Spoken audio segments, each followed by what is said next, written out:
Pap was just talking about BP. And I'm going to get into this in some greater detail in the next hour with relationship to Walmart and McDonald's and paying living wages and those kinds of things.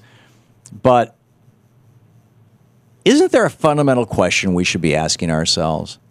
I mean, when you've got a company that's responsible for 97% of all the occupational safety and health claims in the country, when you've got a company that has killed dozens of people, when you've got a company that has wounded hundreds of people, when you've got a company that has destroyed the lives of tens or hundreds of thousands of people and billions of dollars of ecosystem, when you've got a company that has pled guilty to felonies that if you had committed them, you'd be in jail for the rest of your life, including murder, or at least negligent homicide. When you've got a company that has done all those things, I think at some point, and this is again why I say we don't have a liberal media in the United States. In fact, the media is all dominated by ads from BP talking about how wonderful they are instead of conversations like this because they want to keep the ad dollars flowing. But when you've got a company like this and Americans seriously start finding out what's going on, isn't it reasonable that they would start asking questions like, shouldn't some of these executives be in prison? I mean, BP threw over the rails two of their fairly low-level flunkies down in the Gulf for not paying attention to some kind of safety warning. They said, okay, you guys can go to jail. Maybe. We'll see. I think that trial is still ongoing. I don't know the details of it. But, you know, what about Tony, what was it, Hayward was his name? Sounds like a movie star. Yeah, what about that guy?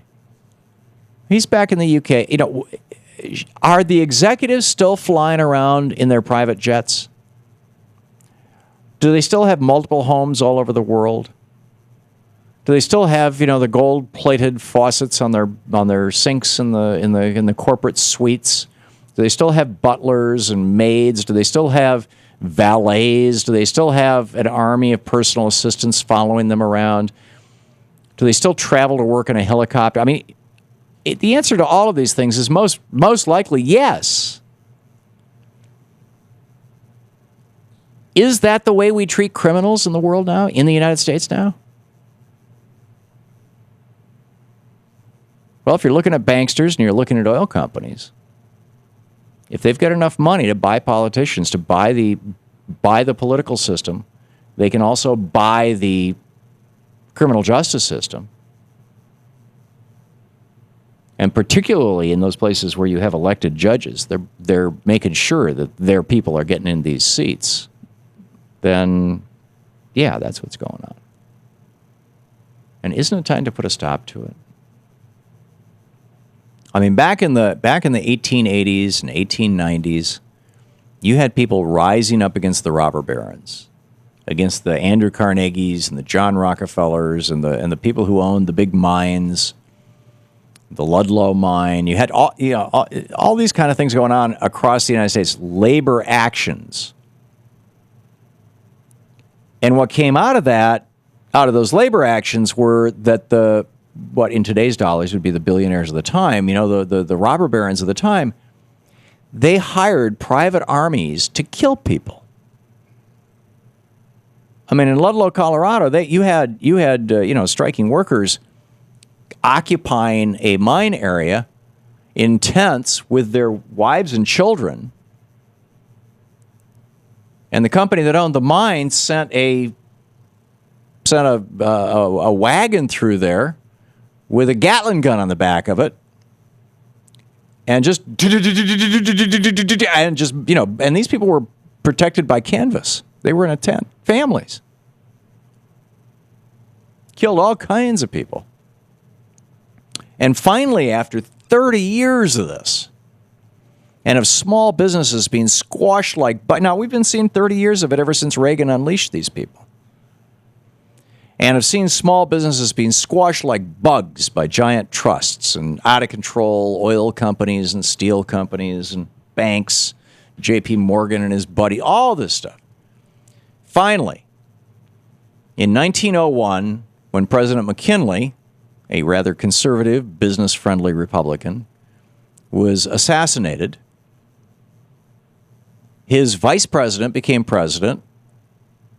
His vice president, a young fellow by the name of Teddy Roosevelt, who had come from a wealthy New York family, had fought at the Battle of San Juan Hill, as I recall, in the Spanish-American War. Decorated war hero. Everybody figured, hey, he's going to be another, right-wing conservative toady for the corporations. But Teddy Roosevelt had so much money, he didn't need the damn corporations. When they came to him, the way that they were coming to Supreme Court justices and saying, here, we'll give you a pass to go anywhere on the railroad you want, anytime you want, anywhere in the United States for the rest of your life, if you'll just vote our way. And this is how they were bribing back in 1886. This is how they were, one of the ways that they were bribing Stephen J. Field on the U.S. Supreme Court. Sort of like, the right-wing think tanks here in the United States saying to the wife of Clarence Thomas, yeah, we'll pay you $600,000, $800,000. Aren't we nice? By the way, sure would be a good thing if your husband voted our way. Well, you don't even have to say that. So anyhow, the Americans got fed up with this, and Teddy Roosevelt said enough already. We're going to start breaking these companies up. And then in the election of 1908, when he did not win re-election, another Republican, William Howard Taft, became president, and Taft continued breaking them up. It was what the people wanted. This is trust busting. It was Taft ultimately who broke up Standard Oil. Roosevelt got the process started. I think we're on the edge of this. And I think that we would be way past the edge if we had even a neutral media in the United States. But this is a huge story that Pap's talking about, and it is not being covered by CBS, NBC, ABC, because they're taking millions of advertising dollars from these same companies. You're listening to the Thom Hartmann Program. Call 866-987-THOM. And because, of course, they have no more public obligation because Reagan blew up the Fairness Doctrine in 1987. So they can do whatever they damn well please.